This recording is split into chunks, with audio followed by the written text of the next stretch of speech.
We call it a new form of evil on the world. It's never been done by any government in the past, to take a large group of its own people and say, we're going to kill you without any kind of a trial, and we're going to sell your vital organ parts. An individual from the United States or Canada, for example, could anticipate undergoing transplantation on a specified date. It's a crime against humanity. It's abhorrent, and it needs to stop.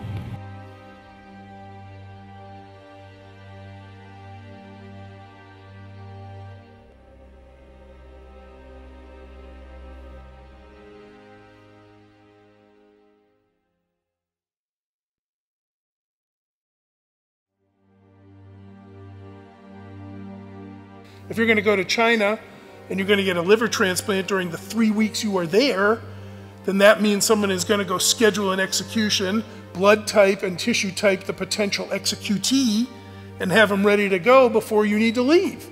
Starting at the end of 1999, the number of transplants taking place just exploded. China carries out more organ transplant surgeries than any country besides the United States. But unlike other countries, China has no effective organ donation program.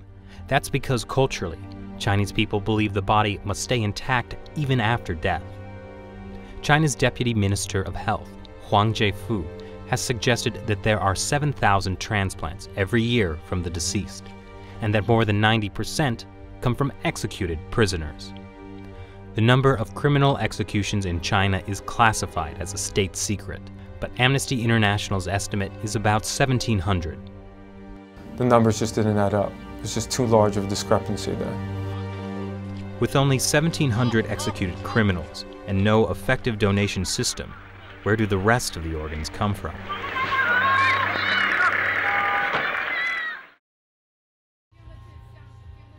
Zhao Shuhuan was put in a Chinese labor camp because she practices Falun Gong. 我每到一个劳教所，他都会让我们检查身体，给我们抽血验血。每个劳教所都是。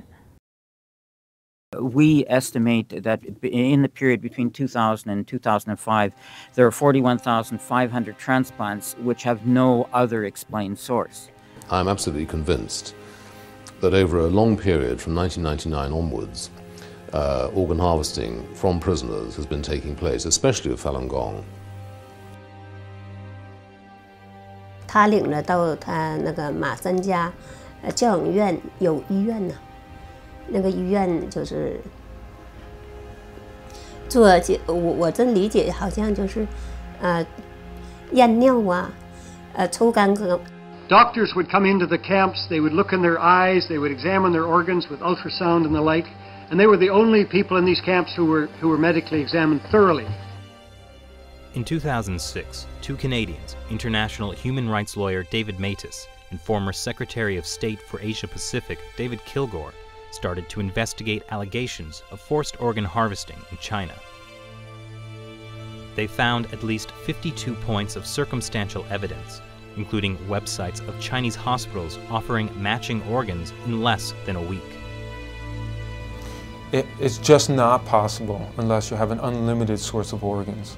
And these are people who are alive. We're talking about live donors. The actual transplant surgery itself was the form of execution. These were living people that were killed for their organs. Makes you think of some grotesque restaurant where you go in and you pick your lobster in a tank. But these are human beings we're talking about. The military's making money off of it. The hospitals are making money off of it. The middlemen are making money off of it. And we talk about money. We're talking about a multi-million-dollar operation.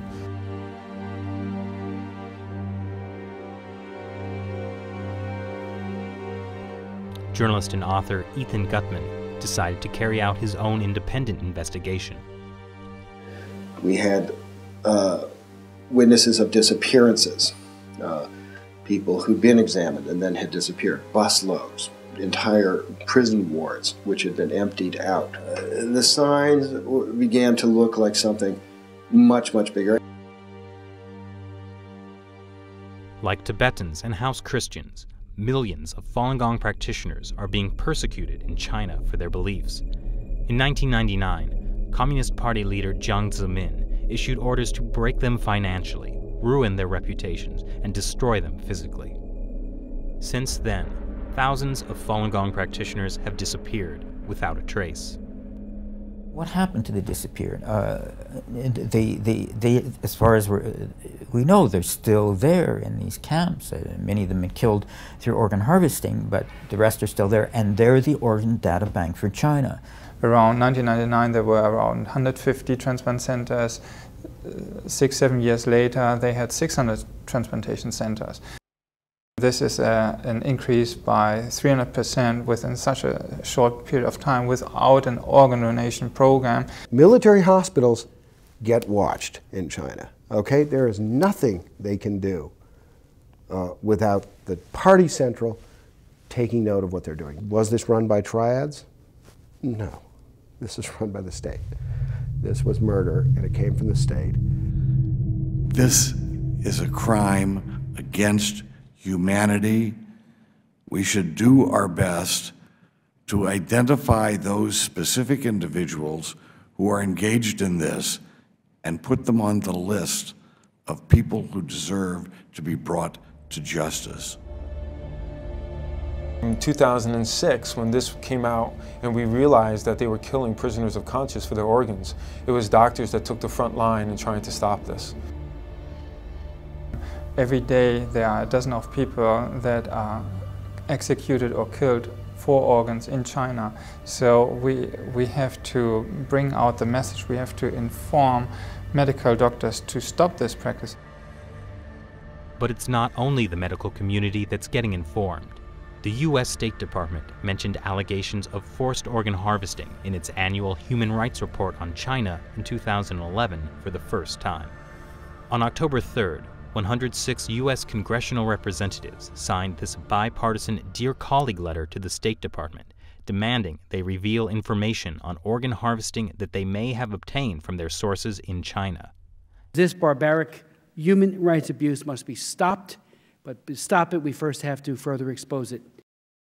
And with even more petitions circulating online, the issue is starting to get worldwide attention, but more needs to be done.